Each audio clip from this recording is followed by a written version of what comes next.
My dear readers, in episode 425 of Jordan Peterson's podcast, we are subjected to what can only be described as an exercise in the utterly pedestrian, masquerading as intellectual discourse. Peterson, joined by Chris Voss, an American author and former FBI hostage negotiator, embarks on a journey that promises depth but delivers a shallow puddle of commonplaces about negotiation, listening, and the so-called secret to a better life. Firstly, let us address the elephant in the room, the presumption that negotiating a raise can somehow segue into negotiating the very essence of one's existence.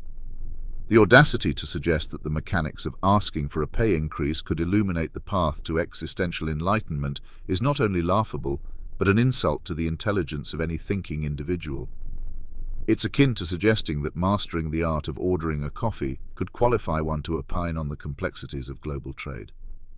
Voss's recounting of his days as a hostage negotiator, while no doubt fascinating, is awkwardly shoehorned into a narrative that purports to offer insight into everyday negotiations. The leap from negotiating with terrorists to haggling over one's salary with a middle manager is so vast that one might sprain an intellectual muscle attempting to bridge it. Yet Peterson and Voss blithely make this leap without the slightest acknowledgement of the absurdity of their comparison. The conversation's foray into the psychology of listening and the rationale of listening is another segment that begs scrutiny. The suggestion that successful negotiation hinges on the establishment of a productive, long-term, generous, mutual collaboration is so painfully obvious that one wonders why it warrants mention. It's akin to declaring that the secret to good health lies in breathing air and consuming food and water. The banality of this revelation is matched only by the duo's self-congratulatory tone, as if they've unearthed a hidden truth known only to the enlightened few.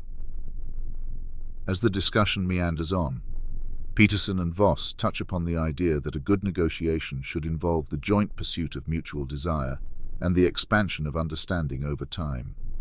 This again is presented as a groundbreaking insight, when in fact it is the very definition of a relationship. To dress this up as a novel concept is to engage in intellectual deception of the highest order.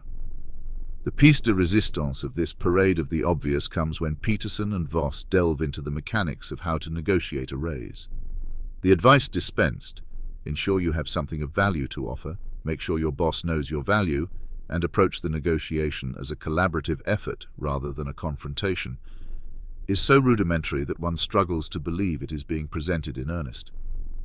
It is the kind of advice one might expect to find in a pamphlet at a career fair, not in a conversation between two individuals of their purported intellectual caliber. By the time the podcast draws to a close, the listener is left not with a deeper understanding of negotiation or human psychology, but with a profound sense of time lost.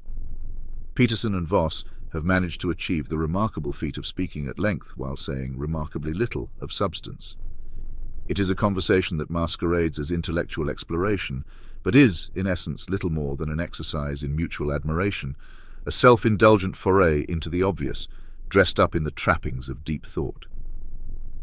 In sum, episode 425 of Jordan Peterson's podcast is an exercise in intellectual mediocrity, a testament to the ability of two ostensibly smart men to engage in a conversation that manages to be both superficial and self-important.